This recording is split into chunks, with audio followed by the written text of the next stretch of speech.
Subscribe करें हमारे YouTube channel साधना gold को और पाएं वीडियो सबसे पहले। और हाँ, बेल आइकन दबाना ना भूलें। सवाल ये खड़ा हुआ कि ये स्वर्ग और नरक फिर कौन जाता है और किस कर्मों के कारण मनुष्य, कुत्ता, बिल्ली का शरीर मिलता है। वो सुनो, हमारा शरीर यहीं जल जाता है। हमारा शरीर तो यहीं रह गया। एक सूक्ष्म शरीर होता है जिससे हम लोग जो पाप पुण्य करते हैं उसका वो साक्षी होता है। वो स्वर्ग नरक कौन जाता है? आप बताइए, स्वर्ग नरक में यातनाएं भोगनी पड़ती हैं, वो कौन भोगता है? सूक्ष्म शरीर। जिस शरीर से आप लोग सपना देखते हैं, आपने सपना जो देखा उसके लिए आपको एक विशेष शरीर मिलता है। आप तो अपने शरीर से घर पर सोए थे, पर सपना देखा तो सपने में आपका हाथ, पांव, मुंह सब था कि नहीं? तो ये कहां से आया? आप में से कितनों ने स्वप्न देखा है? कभी तो देखा होगा। तो सपना देखा है तो क्या देखा सपने में? और जब देखा तो वो शरीर कहां से आया? आपका शरीर तो बिस्तर पर सो रहा था, फिर सपने में हरिद्वार चले गए। तो ये हरिद्वार कौन गया? दिल्ली चले गए, कौन गया? कौन गया? आप तो बिस्तर पे थे ना, कोई तो गया। और आपको याद भी है कि आज मैं हरिद्वार गया था सपने में। कौन था ये? कौन था? मैया, सूक्ष्म शरीर था। कौन था ये? वही यमराज उसी को पकड़ते हैं। यमराज उसी को पकड़ते हैं, सूक्ष्म शरीर को पकड़ कर ले जाते हैं। वहाँ हिसाब किताब करते हैं। पाप का फल अलग, पुण्य का फल अलग। अच्छा बताइए, पाप हमें दुख क्यों मिलते हैं? आपसे सवाल, मैया बताएंगे। बताओ, ये आपके बगल वाली, बताओ दुख क्यों मिलता है? चलो मैया बताएंगे, सीनियर हैं।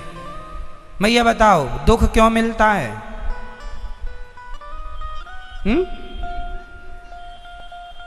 पीछे वाले बताओ, दुख क्यों मिलता है?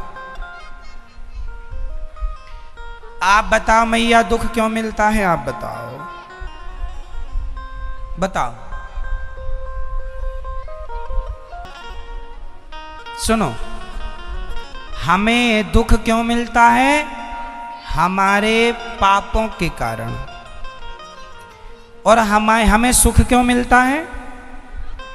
हमें सुख क्यों मिलता है? हमारे पुण्यों के कारण। सही कह रहे हो। पुण्य करने से सुख मिला और पाप करने से। तो आपके जीवन में जितने भी आप दुख पा रहे हैं वो आपके पापों का दंड है, और जितना सुख पा रहे हैं वो आपके पुण्य का प्रताप है। अब आपकी मर्जी के पुण्य करना कि पाप। आपने जितना दुख पाया जिंदगी में वो आपके पापों का दंड है, और जितना सुख पाया पुण्यों का फल है। जो किया था वो यहाँ हिसाब चुकता हो रहा है। और अब जो आज करोगे, ये भाई ये बताओ, आज जो आपने बैंक से लेन देन किया है, सामान खरीदा है, बेचा है, वो सारी चीजें आपको जनवरी में आपने कोई सामान खरीदा, प्रॉपर्टी खरीदी, जनवरी 2022 में खरीदा कोई सामान, तो सरकार का लेखा जोखा उसे 2022 में नहीं गिनेगा, उसे 2021 में गिनेगा।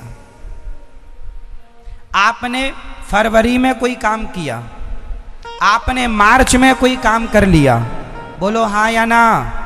आपने मार्च के महीने में कोई जमीन खरीदी या बेची, सामान खरीदा या बेचा, वो सारा हिसाब किताब 2022 मार्च में भी आप करोगे तो तो वो सरकार के लेखे जोखे में 2021 में जाएगा, क्योंकि मार्च क्लोजिंग होती है।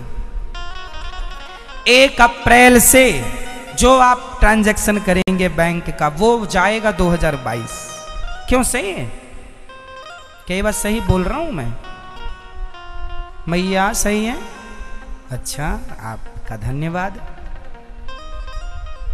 सुनो, जो आपने कल किया था वो आज जोड़ा जा रहा, आज मिल रहा है ना। अभी जिनका इनकम टैक्स भरा जा रहा है उनका अभी 2022 का नहीं 21 वाला भरा जा रहा है। 22 का तो आगे 23 में भरेंगे। क्यों जी? हाँ या ना? बस कल का किया आज और आज का किया। सरकार का भी यही लेखा जोखा है और मेरी सरकार का भी यही लेखा जोखा, सब यही लेखा जोखा चलता है। तो आपने जो कल किया था मैया, पाप या पुण्य, उसका आज आपको मिल रहा है। आप रोती हो महाराज बड़ा कष्ट दिया फलाने ने, वो फलाने ने नहीं, वो तुम्हारे पाप ही तुम्हें किसी न किसी प्रकार कष्ट दे रहे हैं।